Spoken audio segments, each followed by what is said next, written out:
नमस्कार मित्रांनो, आईच्या माहेरची जमीन म्हणजेच तिच्या वडिलांकडून तिला आलेली मालमत्ता, या मालमत्तेत मुलांचा हक्क किती असतो?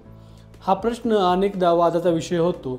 त्यामुळे चला पाहूया भारतीय कायदा काय सांगतो, विशेषतः हिंदू वारसा अधिनियम 1956 काय सांगतो। मित्रांनो, सगळ्यात आधी जाणून घ्या की मालमत्तेचे दोन प्रकार पडतात। पहिला प्रकार म्हणजे स्वतः मिळवलेली मालमत्ता, ज्याला सेल्फ ॲक्वायर्ड प्रॉपर्टी असे म्हणतात।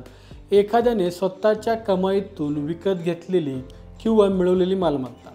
त्यानंतर वडिलोपार्जित मालमत्ता, ज्याला ॲन्सेस्ट्रल प्रॉपर्टी असे म्हणतात। ही प्रॉपर्टी 4 पिढ्यांपासून चालत आलेली आणि वडिलांच्या किंवा आजोबांच्या नावे असलेली मालमत्ता। आता बघूया आईचा हक्क माहेरच्या जमिनी। जर आईच्या वडिलांकडे वडिलोपार्जित मालमत्ता असेल तर तिला बाकीच्या भाऊ आणि बहिणीप्रमाणेच आईला समान हिस्सा मिळेल। जर आईच्या आई-वडिलांकडे स्वतः मिळवलेली मालमत्ता असेल आणि त्यांनी विल केली नसेल तर त्या मालमत्तेत मुलगी म्हणून आईला समान हक्क मिळेल।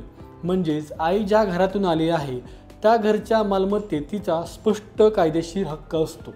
आता प्रश्न असा की मुलांना आईच्या माहेरच्या जमिनीत थेट हक्क असतो का? तर उत्तर आहे नाही। आई जिवंत असताना मुलांना थेट हक्क नसतो। आईच्या मृत्यूनंतर तिच्या हिश्श्यावर तिच्या कायदेशीर वारसांना समान हक्क असतो। क्लास 1 वारसांमध्ये मुलं, मुली, पती जर जिवंत असेल तर हे सर्व आईच्या हिस्स्यावर समान हक्क मिळवतात। समजा आईच्या वडिलांकडे 10 एकर वडिलोपार्जित जमीन आहे। वडिलांचे निधन जर विल न करता झाले तर ती जमीन त्या मुलांना आणि आईला समान वाटली जाईल। आईला मिळालेला हिस्सा तिच्या नावावर येईल आणि आईच्या मृत्यूनंतर तिचा तो हिस्सा तिच्या मुलांना आणि पतीला समान प्रमाणात मिळेल। त्यानंतर महत्त्वाचे मुद्दे बघूया। जर आईने विल केला असेल तर ती जमीन किंवा ती मालमत्ता ही विलनुसार वाटली जाईल। जर विल नसेल तर हिंदू वारसा अधिनियम लागू होईल आणि त्यानुसार ती जमीन वाटली जाईल किंवा मालमत्ता वाटली जाईल। आई जिवंत असताना मुलांना माहेरच्या जमिनीत दावा करता येत नाही। आईच्या मृत्यूनंतरच मुलांना तिच्या हिस्स्यावर कायदेशीर हक्क मिळतो। म्हणून लक्षात ठेवा, आईलाही आपल्या माहेरच्या जमिनीत तिच्या इतर भाऊ बहिणींसारखाच हक्क मिळतो।